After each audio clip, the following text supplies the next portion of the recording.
असफलता एक चुनौती है, इसे स्वीकार करो। असफलता एक चुनौती है, इसे स्वीकार करो। क्या कमी रह गई, देखो और सुधार करो। जब तक ना सफल हो, नींद चैन को त्यागो तुम। जब तक ना सफल हो, नींद चैन को त्यागो तुम। संघर्ष का मैदान छोड़कर मत भागो तुम। कुछ किए बिना ही जय जयकार नहीं होती, कोशिश करने वालों की कभी हार नहीं होती। नमस्कार दोस्तों, स्वागत है फिर से आप सभी का आपके इस प्यारे चैनल नर्सिंग एक जुनून पर। दोस्तों, आज मैं जो आप लोग के सामने आया हूं वो है कुछ अपडेट्स को लेके आया हूं। साथ ही साथ नॉर्सेट 22 में जो स्टूडेंट किसी कारण से असफल हो गए थे, या तो क्वालिफाई नहीं कर पाए या फिर क्वालिफाई तो कर पाए लेकिन सिलेक्शन नहीं हो पाया, तो इन्हीं सब पर मैं बात करने के लिए आप सभी के सामने हूं। तो आज मेनली मैं 3-4 चीज़ों पर बात करूंगा। पहला तो वो कि जो स्टूडेंट नॉर्सेट 2022 में जो चूक गए हैं, एग्ज़ाम क्वालिफाई नहीं कर पाए हैं। दूसरा, नर्सिंग में ESIC नर्सिंग ऑफिसर भर्ती के लिए एक्सपीरियंस से रिलेटेड कुछ अपडेट आया है, बहुत ही बड़ा अपडेट है, तो उसको मैं आप सभी के सामने शेयर करूंगा। तीसरा, ESIC को एज को लेके ESIC ने अपना गैजेट जो आया है भारत सरकार का, उसके माध्यम से स्पेसिफाई करा हुआ है एज से संबंधित जो अपडेट है। और साथ ही साथ ESIC की अपकमिंग वैकेंसी के लिए स्ट्रैटेजी को लेके मैं बात करूंगा। तो इन 4 मुद्दों पे मैं आप सभी के सामने यहाँ पे मुखातिब आज हो रहा हूँ। उम्मीद है आपको इस वीडियो को लास्ट तक देखेंगे और आगे मैं 1 बाय 1 करके सारी चीज़ों को क्लियर करते जाऊँगा।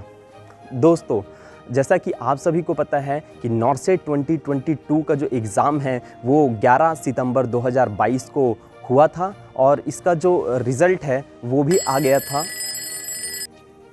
26 सितंबर 2022 को। और अभी हाल में ही 14 अक्टूबर 2022 को इसका जो अलॉटमेंट है, अलग अलग एम्स में जो स्टूडेंट क्वालिफाई हुए हैं उनका जो अलॉटमेंट है वो भी अभी 14 अक्टूबर को आ गया और हाल में ही अभी डॉक्यूमेंट का वेरिफिकेशन चल रहा है।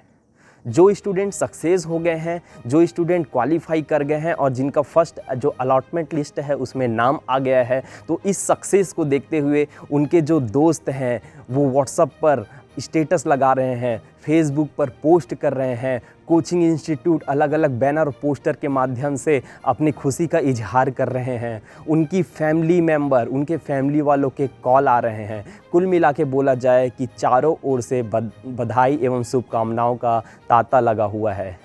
वो लोग जो उन पर हंसते थे, वो लोग जो सोचते थे कि ये कुछ नहीं कर पाएगा, और आज वो एम्स जैसे बहुत ही महत्वपूर्ण संस्थान में आज काम करने वाले हैं, वो भी उनकी जो सैलरी होती है बहुत ही एट्रैक्टिव सैलरी के साथ काम करने वाले हैं, तो उनके मजाक उड़ाने वाले भी आज उनके साथ आ गए हैं और कहीं ना कहीं वो उन्हें बधाई देकर ये जताने की कोशिश कर रहे हैं कि हम उनके साथ थे। तो दोस्तों, बधाइयाँ और शुभकामनाएं तो उन स्टूडेंट को मिल रही है जो कि क्वालिफाई हो गए हैं और अलॉटमेंट लिस्ट में उनका नाम आ गया है। लेकिन इन जो बधाई और शुभकामनाओं के बीच में एक बड़ा सा स्टूडेंट का वर्ग है जो कि छूट रहा है। वो स्टूडेंट जो किसी कारण से क्वालिफाई नहीं कर पाए हैं, वो स्टूडेंट या तो क्वालिफाई कर पाए हैं लेकिन उनका सीट अलॉटमेंट नहीं हो पाया है। तो ऐसे स्टूडेंट की सुध लेने वाला आज बहुत ही कम लोग यहाँ पे दिखाई दे रहे हैं, क्योंकि कहते भी हैं ना कि लोग सक्सेस के पीछे भागते हैं। आज जो सक्सेस हो गए हैं पूरी दुनिया उनके पीछे भाग रही है। फैमिली, फ्रेंड्स, रिलेटिव, आपके बुरे चाहने वाले सारे के सारे लोग आप सभी के खुशियों में शामिल हो रहे हैं। हालांकि वो अंदर से खुश हों या ना हों, लेकिन आपकी खुशी में शामिल ज़रूर हैं। लेकिन मैंने पहले ही कहा कि वो स्टूडेंट जो सिलेक्शन नहीं ले पाए हैं, आज उनकी सुध लेने वाला, उनको ध्यान देने वाला कोई आज दिखाई नहीं दे रहा है। तो दोस्तों, आज जो स्टूडेंट सफल हुए हैं मेरी ओर से भी उनको बहुत बधाई। लेकिन जो स्टूडेंट सफल नहीं हुए हैं आज मैं उन पर बात करने वाला हूं।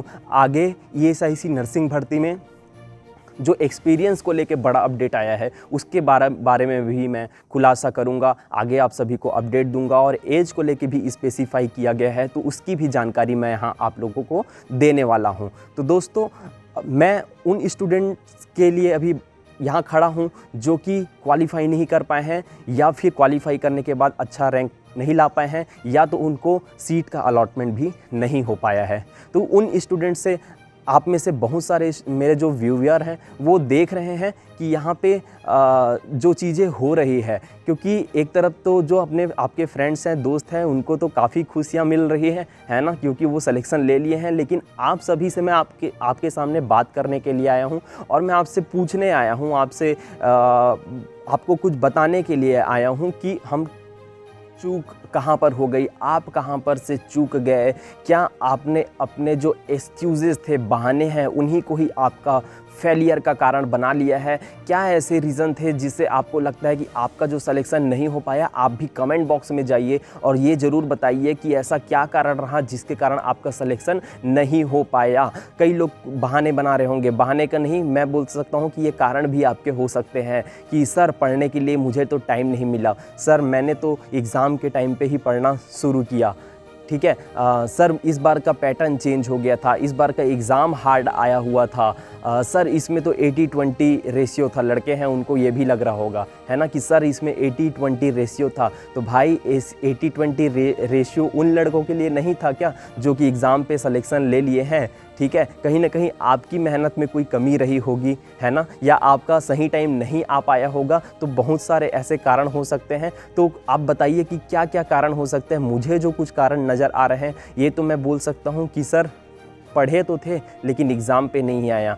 कई लोग बोल रहे होंगे कि सर, बहुत लोग ये भी सोच रहे होंगे कि सर मैं तो जॉब में थी या मैं तो जॉब में था इसलिए मुझे प्रॉपर टाइम नहीं मिल पाया। बहुत सारे ऐसे स्टूडेंट हैं जो कि आज भी clinical as a staff nurse या नर्सिंग ट्यूटर 8 से 10,000 रुपये में काम कर रहे हैं और उनको लग रहा है कि सर क्योंकि मैं जॉब में था इसलिए मुझे प्रॉपर टाइम नहीं मिल पाया। तो दोस्तों, जॉब में रहते हुए भी आप चाहते थे तो प्रॉपर टाइम निकाल सकते थे। मानता हूँ कि आप 8 से 10 घंटे जो क्लिनिकल में हैं वो सभी आप काम करते हैं, लेकिन इन 8 से 10 घंटे के बाद आपको लगता है आप घर जाने के बाद खाना भी बनाते हैं, ठीक है, खाना बनाने के बाद आप हो सकता है कि 1 आध घंटे की पढ़ाई भी करते हैं और थक के सो जाते हैं।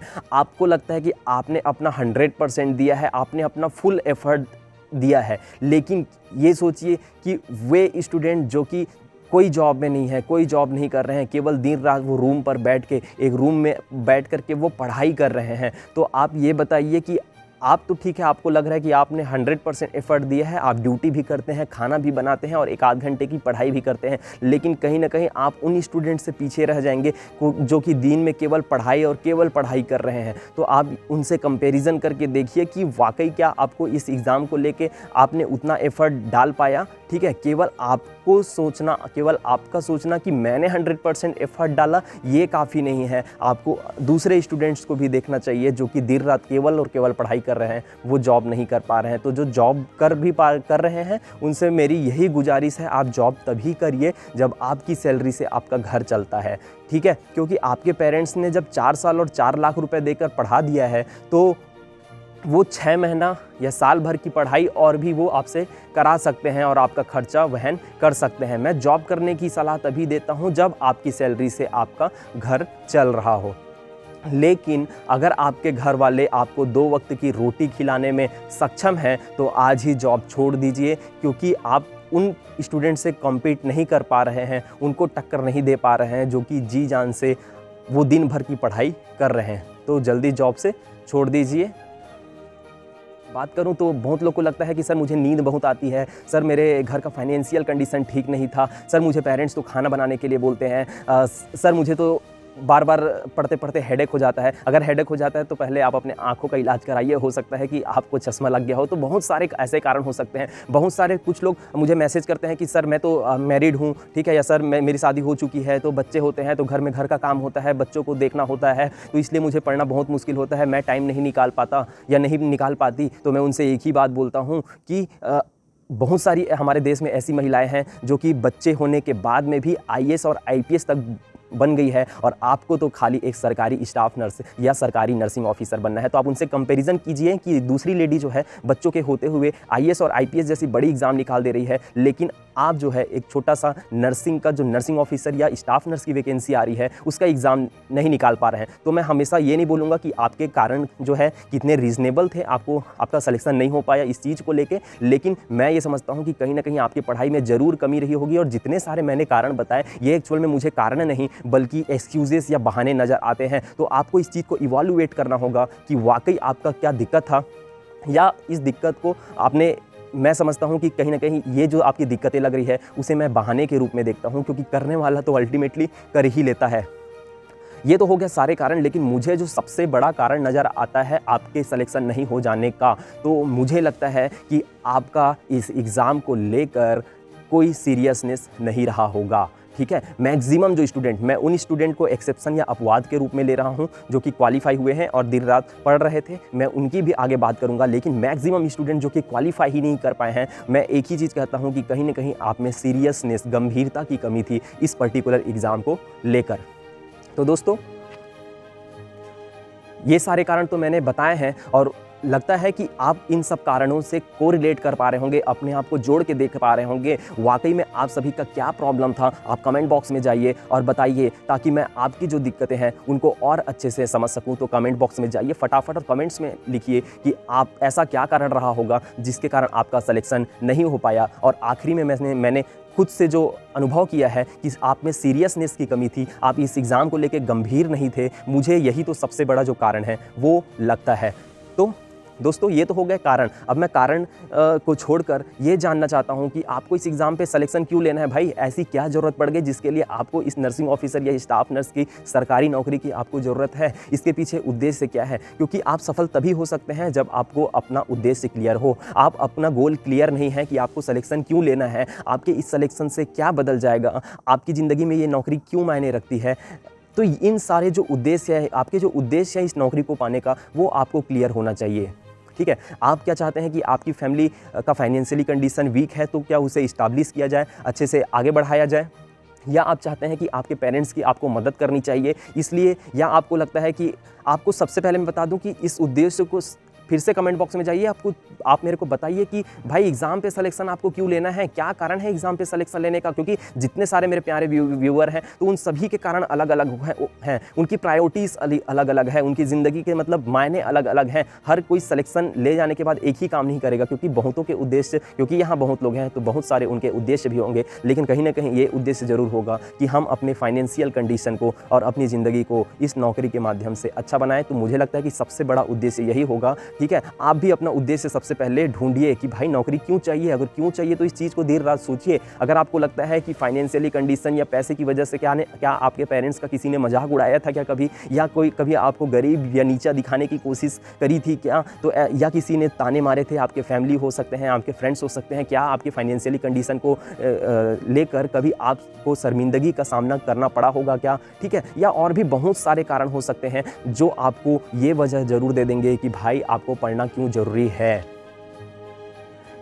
स्पेशली जो गर्ल्स हैं उनसे मैं बात करना चाहता हूँ। मैं ये बोलना चाहता हूँ कि आपके पेरेंट्स ने आपको, ज़्यादातर लोग यहाँ प्राइवेट नर्सिंग कॉलेज में पढ़े होंगे। प्राइवेट नर्सिंग कॉलेज में पढ़ने का जो फीस होता है मित्रों, वो लगभग 4 से 5 लाख रुपए हमारे पूरे कोर्स के दौरान ख़त्म हो जाता है। ठीक है, तो जब आपको पढ़ा रहे हैं तो क्या आपके पेरेंट्स ने किसी को कहा था, किसी ने कहा था आपके पेरेंट्स को कि लड़कियां हैं तो क्यों पढ़ा रहे हो इनको। ठीक है, तो ऐसे बहुत सारे वजह हो सकते हैं कि आप उनको जवाब देना चाहते हैं, लेकिन आप मुंह से जवाब नहीं दे सकते, आप उनको गाली नहीं दे सकते। आप एक ही चीज़ कर उनको जवाब दे सकते हैं, वो है नर्सिंग ऑफिसर या स्टाफ नर्स की सरकारी नौकरी लगा लेना। इस माध्यम से आपके पेरेंट्स ने भी जब आपको नर्सिंग कराने का सोचा होगा ना, तो यही सोचा होगा कि लड़की या मेरा बेटा अच्छे से पढ़ लिख जाएगा, ठीक है, एक दिन नौकरी पे चले जाएगा, अच्छी खासी वो कमाई करेगा और अपनी ज़िंदगी बेहतर बनाएगा। इससे ज़्यादा एक पेरेंट्स और कुछ नहीं चाहता है, खाली वो इतना ही चाहते हैं। तो ये देखिए कि आपके पिताजी ने जो 4 साल 5 साल आपको दिया पढ़ने के लिए, और आपको इतने सारे जो पैसे लगे हैं 4 से 5 लाख रुपए, एक मध्यम क्लास, ज़्यादातर नर्सिंग जो करते हैं मध्यम क्लास,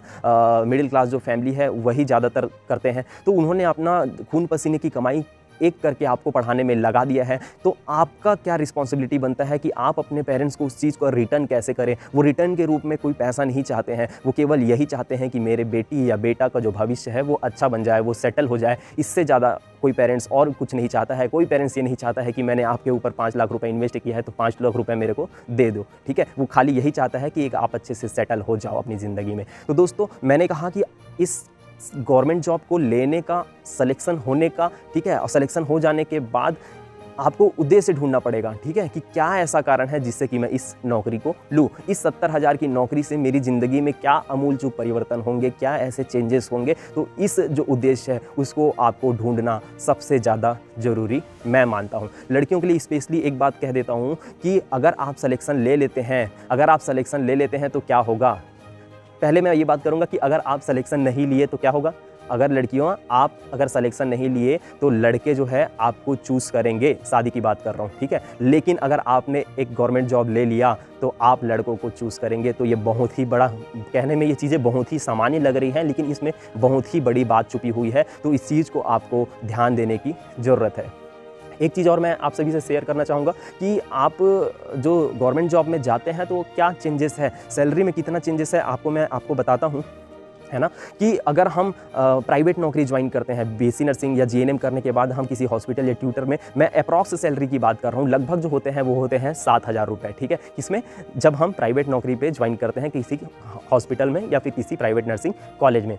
अगर मैं 7 का फंडा समझाने की कोशिश कर रहा हूँ कि 7 का जो है वो हमारी ज़िंदगी में क्या इंपॉर्टेंट रोल है, एक नर्स की ज़िंदगी में 7 नंबर का क्या रोल है। अगर आप प्राइवेट जॉब करते हैं तो आपकी सैलरी लगभग 7,000 होती है। अगर आप संविदा में, गवर्नमेंट, है ना, स्टेट गवर्नमेंट या एनएचएम में आप संविदा किसी जॉब में, कॉन्ट्रेक्चुअल जॉब में ज्वाइन करते हैं तो उसकी सैलरी लगभग 17,000 होती है। तो इसमें भी देखो 7 आ रहा है, ठीक है। और अगर आप स्टेट गवर्नमेंट जहाँ की 2800 ग्रेड पे है और उसकी अगर मैं सैलरी की बात करूँ तो वहाँ पे है 2700 रुपये। कितनी, 2700 रुपये। तो इसमें भी 7 आ रहा है। लेकिन आप ESIC, एम्स जैसे बड़े इंस्टीट्यूट, सेंट्रल इंस्टीट्यूट पे काम करते हैं तो आपकी सैलरी होती है 70,000 रुपीज़। तो दोस्तों 7 का आप यहाँ पे रोल देख रहे होंगे, है ना। 7,000 प्राइवेट नर्सिंग कॉलेज में, 17,000 कॉन्ट्रैक्चुअल गवर्नमेंट एनएचएम जैसी संस्थाओं पर, स्टेट गवर्नमेंट में है 27,000 रुपये और सेंट्रल गवर्नमेंट में 70,000 रुपये। तो आप डिसाइड कर लीजिए कि आपको कौन से वाला 7 चाहिए, क्या ये वाला चाहिए, क्या ये वाला चाहिए, क्या ये वाला चाहिए या फिर ये वाला चाहिए।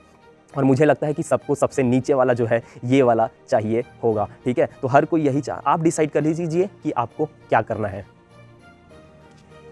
तो दोस्तों उम्मीद है आप सभी अपना गोल जो है, जो सरकारी नौकरी आपको क्यों चाहिए, इसका उद्देश्य आपने ढूंढ लिया है। और ढूंढ लिया है तो कमेंट बॉक्स में जाइए और मुझे बताइए, क्योंकि मैंने जो अनुभव किया है वो काफ़ी सारे उद्देश्य मैंने ऑलरेडी आप सभी से जिक्र करा है। लेकिन बहुत सारे ऐसे गोल होंगे जो कि अलग अलग लोगों की ज़िंदगी में अलग अलग मायने रखते होंगे। तो उनको भी कमेंट बॉक्स में जाइए और ताकि मैं उन सभी को देख सकूँ और आपसे भी मैं कुछ सीख सकूँ। दोस्तों अगर आपका देखो यहाँ पर उद्देश्य क्लियर हो गया, मैं बोलता हूँ कि अगर आपका उद्देश्य क्लियर हो गया कि भाई आपको ये नौकरी क्यों चाहिए, तो अगर ये चीज़ दिमाग में है तो इस चीज़ को आप दिन रात सोचिए। ये जो चीज़ है वो दिमाग से कभी बाहर निकलना ही नहीं चाहिए कि नौकरी क्यों चाहिए। ये दिन रात, सुबह शाम, उठते जागते जागते सोते, ये आपके दिमाग में होना ही चाहिए। क्योंकि ये जो एग्ज़ाम जो सक्सेस होता है दोस्तों, माइंड सेट का सबसे बड़ा मैं बोल सकता हूँ कि गेम होता है। अगर आपने खाली इतना सोच लिया कि मुझे ये नौकरी क्यों चाहिए, तो 80% आप इस मैदान की जो जंग है वो जीत चुके हैं। खाली सोचने भर से कि मैं ये एग्ज़ाम को क्यों निकालना चाहता हूँ, खाली अगर आप इस चीज़ को स्ट्रांगली सोच लेते हैं तो आप मान के चलिए कि आपने 80% सफलता पा ली है।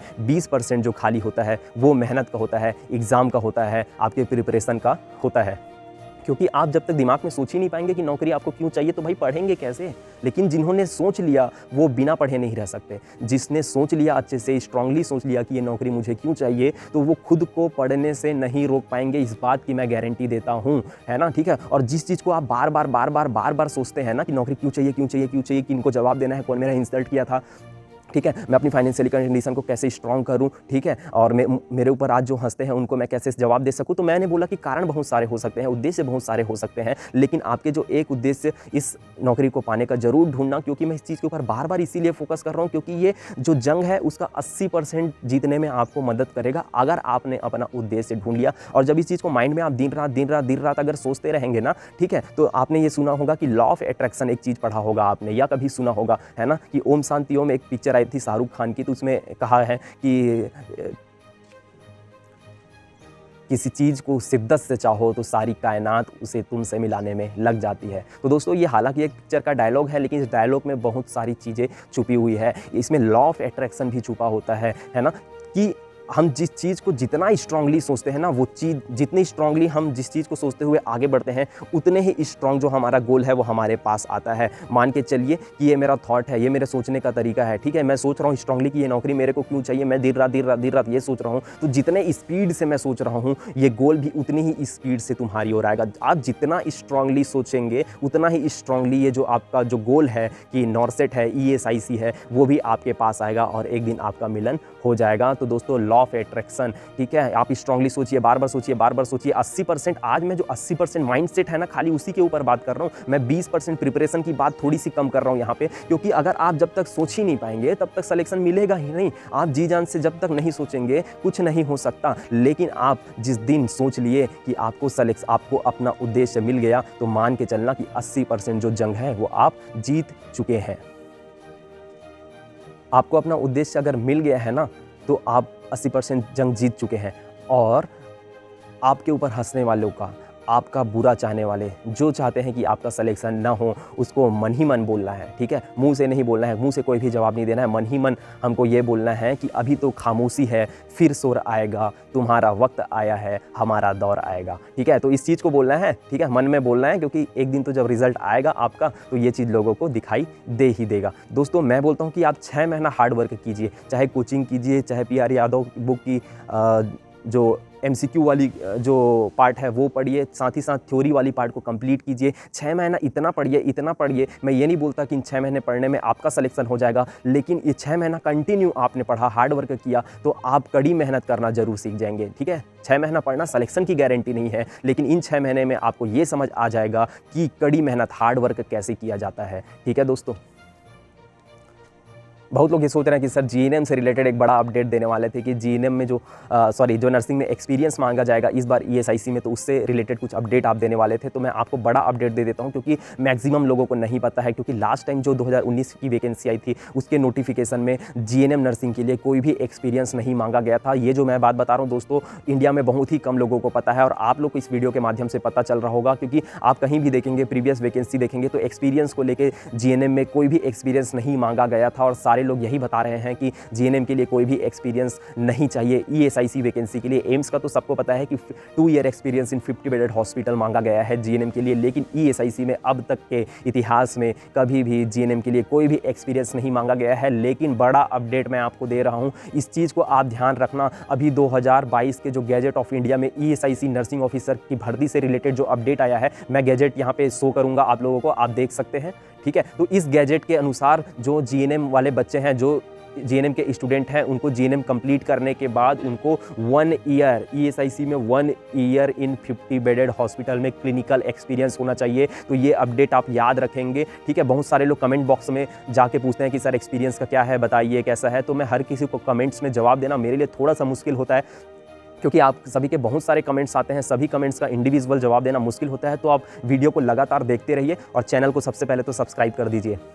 आपने पुराने वीडियो को इतना सारा प्यार दिया है कि 10,000 जो व्यू है, वो फर्स्ट जो मेरी वीडियो है उसमें मैंने कंप्लीट करी है। आप सभी इन्हें बहुत ही प्यार दिखाया, तो उसके लिए आप सभी का बहुत ही बहुत धन्यवाद। और जितने व्यूवर्स जो वीडियो को देख रहे हैं, उनसे रिक्वेस्ट है कि इस जो चैनल है उसको सब्सक्राइब जरूर कीजिए। अगर मेरे बात करने से आप सभी थोड़ा सा मोटिवेट होते हैं, आपके अंदर थोड़ी सी आग लगती है, आपके अंदर थोड़ा सा जुनून आता है, तो आपके सब्सक्राइब करने से मुझे भी बहुत मोटिवेशन मिलता है। तो दोस्तों, हम एक दूसरे के मोटिवेशन का ख्याल रखें और इस चैनल को जरूर आप सब्सक्राइब कर दीजिए। आगे मैं GNM के एज को लेके जो स्पेसिफाई किया है ESIC ने कि एज क्या होगा, तो उसके बारे में भी मैं अपडेट दूंगा। बहुत सारे स्टूडेंट जो नॉरसेट 2020 की बात कर रहा हूँ कि फेल हो गए हैं, ठीक है, वो क्वालिफाई नहीं कर पाए हैं। तो बहुत सारे ऐसे स्टूडेंट को मैंने बोलते सुना है, मेरे पास कॉल आते हैं कि सर टारगेट हाई में तो ये गलत दिया है, PR यादव में ये गलत दिया है, प्रीति अग्रवाल में ये गलत दिया है, ऐसे स्टूडेंट बोलते रहते हैं। तो दोस्तों, मैं आपको ये बताना चाहूँगा कि ये जो बुक है बहुत ही नर्सिंग की एक हम कह सकते हैं कि बहुत ही अच्छी बुक है।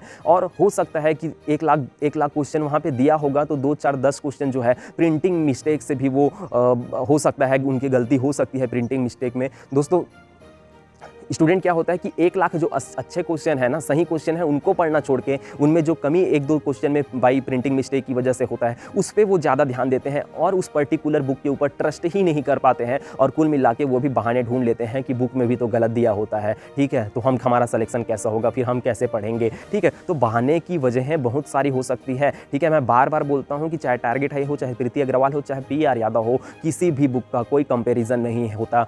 हर बुक अपने में बेमिसाल होता है, ठीक है। कंपैरिजन मत करना बुक का कि ये बुक अच्छी है, ये बुक नहीं है। हर बुक अच्छी है, हर बुक बेमिसाल है, किसी बुक का कोई कंपैरिजन नहीं होता। वो एग्जाम के ऊपर डिपेंड करता है वो कि कौन से बुक से रिलेटेड वो क्वेश्चन पूछ रहा है। तो अलग अलग एग्जाम में आप देखेंगे कभी टारगेट हाई से रिलेटेड ज़्यादा क्वेश्चन आ गया, कभी PR यादव से आ गया, कभी प्रीति अग्रवाल से आ गया, कभी NCLEX से आ गया, कभी मिशन हाई से आ गया, ठीक है। तो बहुत सारे जो अच्छे बुक हैं, ये सारे ही अच्छे बुक हैं, ठीक है। तो आपका जो एग्जाम है वो डिपेंड करता है, ठीक है। तो आप बुक की कंपैरिजन को छोड़ दीजिए, बुक की गलतियों को साइड में रख लिए। गलतियां जो अगर आपको देखना है तो आप अपनी गलतियों को यहाँ पे ध्यान देने की जरूरत है।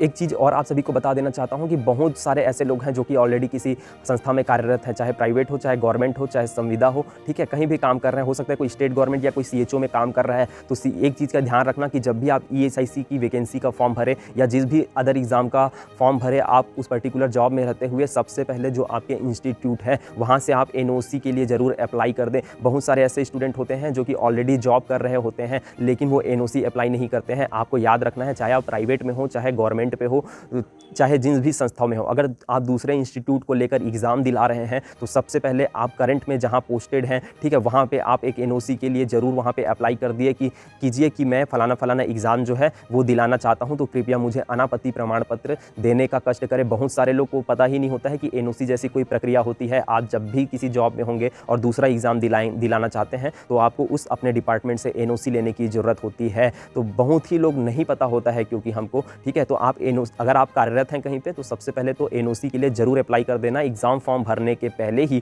और उसका जो रिसीविंग है वो अपने पास आपको रखने की ज़रूरत है।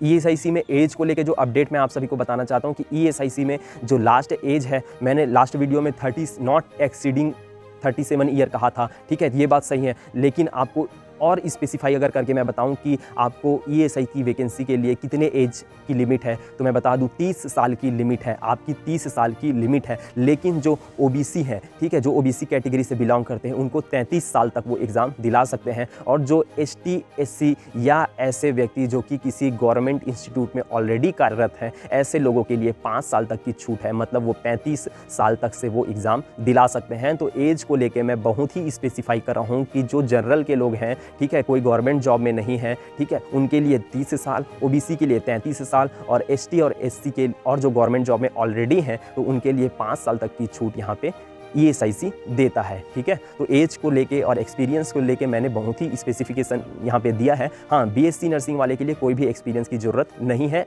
वैसे तो एम्स में भी नहीं है और ESIC में भी एक्सपीरियंस की ज़रूरत नहीं है। लेकिन GNM वाले जो कि अपना, बहुत सारे ऐसे लोग होंगे जो काम कर लिए होंगे 8 महीने 9 महीने, अब जॉब छोड़ने का सोच रहे होंगे, तो छोड़ना नहीं है। आपको GNM है तो आपको 1 साल आप कंप्लीट कर लीजिए, जब तक वैकेंसी आएगी। हो सकता है कि आपका 1 ईयर जो है क्लिनिकल वो कंप्लीट हो जाए। ये भी याद रखना कि ऐसे नर्सिंग होम में मत चले जाना या क्लिनिक में मत चले जाना जहाँ की 10 बेड है, 50 बेडेड हॉस्पिटल। जब भी आप एक्सपीरियंस लेते हैं, किसी हॉस्पिटल में अप्लाई करते हैं, तो आप लोग पहले देख लीजिए, पूछ लीजिए कि सर आपके यहाँ जो अस्पताल में बिस्तर की संख्या कितनी है। 50 से ऊपर हो तभी आपको आपका जो एक्सपीरियंस है वो वैलिड होगा। कोई 10 बिस्तर वाले अस्पताल में आप काम करके आपका एक्सपीरियंस कोई मायने नहीं रखेगा। तो इस चीज़ को अच्छे से ध्यान देना कि अस्पताल में जो बेड की संख्या है वो 50 से ज़्यादा होनी चाहिए। आप 100 में काम कीजिए, 200 में काम कीजिए, ठीक है, 50 से लेकिन कम नहीं होना चाहिए, ठीक है, तभी आपका जो एक्सपीरियंस है वो वैलिड होगा। दोस्तों, आप जिंदा हैं या नहीं हैं ये मायने नहीं रखता, आपके सपने जो जिंदा हैं या नहीं हैं ये मायने रखता है आपके सिलेक्शन के लिए। प्रीवियस जो वीडियो मैंने डाली थी तो उसमें बहुत सारे लोग ने ESIC की सैलरी से रिलेटेड और ट्रांसफ़र से रिलेटेड भी कुछ सवाल पूछे हैं। तो मैं बता देना चाहता हूँ कि ESIC में जो सैलरी होती है लगभग एम्स के आसपास ही होती है। अगर मतलब आपकी स्टार्टिंग जो फर्स्ट सैलरी है वो लगभग 65,000 के आसपास की होगी, ठीक है। तो एम्स में भी वही है। ESIC में थोड़ा बहुत डिफरेंस हो सकता है सिटी के अकॉर्डिंग, क्योंकि मैं बताया था कि जो हाउस रेंट अलाउंसेस मिलता है वो हर सिटी के अकॉर्डिंग अलग अलग होता है। तो याद रखिए कि लगभग सैलरी जो है 65 से 70,000 के बीच में आपकी पहली जो सैलरी है वो आ जाएगी। बहुतों ने पूछा कि सर ESIC में ट्रांसफ़र होता है क्या? तो बिल्कुल जो ईएसआईसी में ट्रांसफ़र की पॉलिसी, आपका एम्स में ट्रांसफ़र की पॉलिसी नहीं है ना? अर्थात आप जिस एम्स में भी एक बार जाते हैं तो आप वहीं के हो जाते हैं, अभी तक कोई भी ट्रांसफ़र नहीं हुआ है, ठीक है? तो एम्स टू एम्स से ट्रांसफ़र आपका नहीं हो पाएगा, जिस एम्स में हुआ आपको उसी एम्स में काम करना होगा। लेकिन ईएसआईसी में ट्रांसफ़र की पॉलिसी है। हो सकता है कि आप मध्य प्रदेश के हैं, आपने दिल्ली से फॉर्म डाला है या आपने जयपुर से फॉर्म डाला है, राजस्थान से फॉर्म डाला है, तो आपका ठीक है, अगर आप सीट ले लेते हैं तो आपको वहाँ पे 3 साल जॉब करना पड़ेगा उस पर्टिकुलर जगह में, उसके बाद आप ट्रांसफ़र के लिए एलिजिबल हो जाते हैं। तो ईएसआईसी का एक बेनिफिट है कि अगर आपने दूसरे स्टेट से फॉर्म डाला है तो आपके स्टेट में 3 साल हो जाने के बाद आने की संभावनाएँ रहेगी। तो दोस्तों ये मैंने ईएसआईसी में जीएनएम के लिए एक्सपीरियंस से रिलेटेड, ठीक है, एज से रिलेटेड, सैलरी से रिलेटेड और आखिर में जो मैंने बताया है कि ट्रांसफ़र से रिलेटेड, ये चारों अपडेट मैंने आप सभी को देने की कोशिश की है। दोस्तों नेक्स्ट वीडियो में हम लोग बात करेंगे कि स्ट्रेटेजी के बारे में। आगे आप कमेंट्स में जाइए और बताइए कि सर किस बारे में और वीडियो, हमको ये वीडियो चाहिए, तो मैं कोशिश करूँगा कि आपकी जो सहूलियत के लिए, आपके लायक मैं वीडियो आप सभी के लिए मैं बना सकूँ। दोस्तों उम्मीद है कि इस वीडियो के माध्यम से आप सभी के जो ज़िंदगी का लक्ष्य है, मैं बोलूँगा नर्सिंग की ज़िंदगी का लक्ष्य है, वो थोड़ा बहुत क्लियर हुआ होगा, ठीक है। आप खुद से सवाल पूछिए कि ये नौकरी आपको क्या चाहिए, उद्देश्य को ढूंढो, क्योंकि आज मैंने बोला कि 80% जो है माइंडसेट का काम है, 20% प्रिपरेशन का काम है। तो आप 80% जो चीज़ें हैं आज मैं उसी पे बात करने की कोशिश करी है। तो उम्मीद है कि आप लोग का जो लक्ष्य है वो आपको इस वीडियो के माध्यम से मिल गया होगा, या आप सोचने पर मजबूर हो गए होंगे कि आपको ये नौकरी क्यों चाहिए, इस नौकरी से आपकी ज़िंदगी कैसे बदल जाएगी, इस नौकरी से मिलने वाली जो 70,000 की अट्रैक्टिव सैलरी है वो आपकी ज़िंदगी में क्या रोल प्ले करेगा। तो इन सब चीज़ के बारे में आप ज़रूर सोचिए और कमेंट बॉक्स में जाके बताइए कि क्या आप सभी को आपकी इस नर्सिंग की ज़िंदगी का गोल मिल गया है क्या। अगर नहीं मिला है तो भी बताइए, अगर मिल गया है तो बहुत ही अच्छी बात होगी, क्योंकि अगर ये जो सोच लिया ना, इसके बाद हमको आगे का 20% का काम शुरू करना है और उसके 20% जो काम है उसके लिए हम वीडियो के माध्यम से एक दूसरे से जुड़े रहेंगे। आपके सवालों के जवाब मैं देता रहूँगा। आपको जो भी दिक्कतें होंगी कमेंट बॉक्स में जाइए, ताकि मैं उसे नेक्स्ट वीडियो में आपके क्वेश्चंस को ले सकूं, और इस बार नाम के साथ भी लूँगा, ठीक है, कि आप नाम और स्टेट के साथ आपका जो भी कन्फ्यूज़न है वो पूछिएगा। नेक्स्ट वीडियो में आपके नाम और जो भी आप स्टेट जहां से बिलोंग करते हैं उसके साथ में आपके नाम के साथ आपकी क्वेरीज को क्लियर करने की कोशिश करूँगा। तो उम्मीद है दोस्तों कि ये वीडियो आप सभी के लिए बहुत ही ज़्यादा हेल्पफुल हुआ होगा, ठीक है। आप सबसे पहले तो सब्सक्राइब जरूर कीजिए। मैं बार बार बोलता हूँ कि आप व्यू तो करते हैं, देखते तो हैं, लेकिन सब्सक्राइब करना भूल जाते हैं। तो आप सभी से बहुत ही रिक्वेस्ट है कि चैनल को सब्सक्राइब जरूर कीजिए, ठीक है, ताकि ज़्यादा से ज़्यादा लोगों का भला हो सके, कि भला आपका भी हो और भला दूसरों का भी हो, ठीक है, क्योंकि ज्ञान तो बांटने से ही बढ़ता है। तो दोस्तों जाते जाते मैं आप सभी से एक ही बात कहना चाहता हूँ कि ज़िंदगी में अगर कुछ पाना है दोस्तों तो तरीके बदलो, इरादे नहीं। धन्यवाद।